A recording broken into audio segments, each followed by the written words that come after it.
very conservative family, a Baloch family, where good daughters never say no to their parents. My father wanted me to get married, and all I said was, if that makes you happy, I'll say yes. And of course, it was never a happy marriage. Just about after 2 years of getting married, about 9 years ago, I met a car accident. Somehow my husband fell asleep and the car fell in the ditch. He managed to jump out, saved himself. I'm happy for him. But I stayed inside the car and I sustained a lot of injuries. The list is a bit long. Radius ulna of my right arm were fractured. The wrist was fractured. Shoulder bone and collarbone were fractured. My whole rib cage got fractured. But that injury that changed me and my life completely was the spine injury. Many people came to rescue. They gave me CPR. They dragged me out of the car. And while they were dragging me out, I got the complete transection of my spinal cord. Those 2.5 months in the hospital were dreadful. I was at the verge of despair. One day, doctor came to me and he said, well, I heard that you wanted to be an artist, but you ended up being a housewife. I have a bad news for you. You won't be able to paint again. Next day, doctor came to me and said, your spine injury is so bad, you won't be able to walk again. I took a deep breath and I said, it's all right. Next day, doctor came to me and said, because of your spine injury and the fixation that you have in your back, you won't be able to give birth to a child again. That day, I was devastated. I started to question my existence. Why am I even alive? So what kept me going was, one day I asked my brothers, I know I have a deformed hand, but I'm tired of looking at these white walls in the hospital and wearing these white scrubs. Bring me some colors, bring me some small canvas. I want to paint. So the very first painting I made was on my deathbed, where I painted for the very first time. What an amazing therapy it was. Without uttering a single word, I could paint my heart out. I could share my story. People used to come and say, what lovely painting, so much color. Nobody could see the grief in it. Only I could. And that day I decided that I'm going to live life for myself.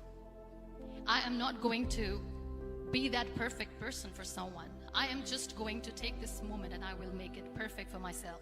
That I'm going to fight my fears. So I wrote down one by one all those fears. And I decided that I'm going to overcome these fears one at a time. You know what was my biggest fear? Divorce. But the day I decided that this is nothing but my fear, I liberated myself by setting him free. And I made myself emotionally so strong that the day I got the news that he's getting married, I sent him a text that I'm so happy for you and I wish you all the best. And he knows that I pray for him today.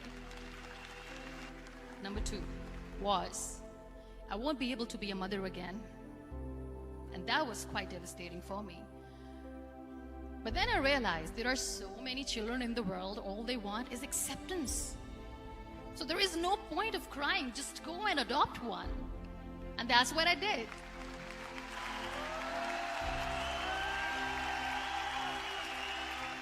I gave my name in different organizations, different orphanages, and I waited patiently.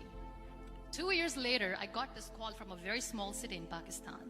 I got a call and they said, are you Muniba Mazari? There is a baby boy and would you like to adopt? I could literally feel the labor pain. I said, yes, yes, I am going to adopt him. I am coming to take him home. And that day, I was 2 days old, and today he's 6. You know, when you end up being on the wheelchair, what's the most painful thing? People think that they will not be accepted by other people because we, in the world of perfect people, are imperfects. So I decided to appear more in public. I started to paint. I have done a lot of modeling campaigns. I decided that I'm going to join the national TV of Pakistan as an anchor person. I became the National Goodwill Ambassador for UN Women Pakistan, and now I speak for the rights of women, children. I was featured in BBC 100 Women for 2015. I'm one of the Forbes 30 under 30 for 2016. So when you accept yourself the way you are, the world recognizes you. It all starts from within. We have this amazing fantasy about life. This is how things should work. This is my plan. It should go as per my plan.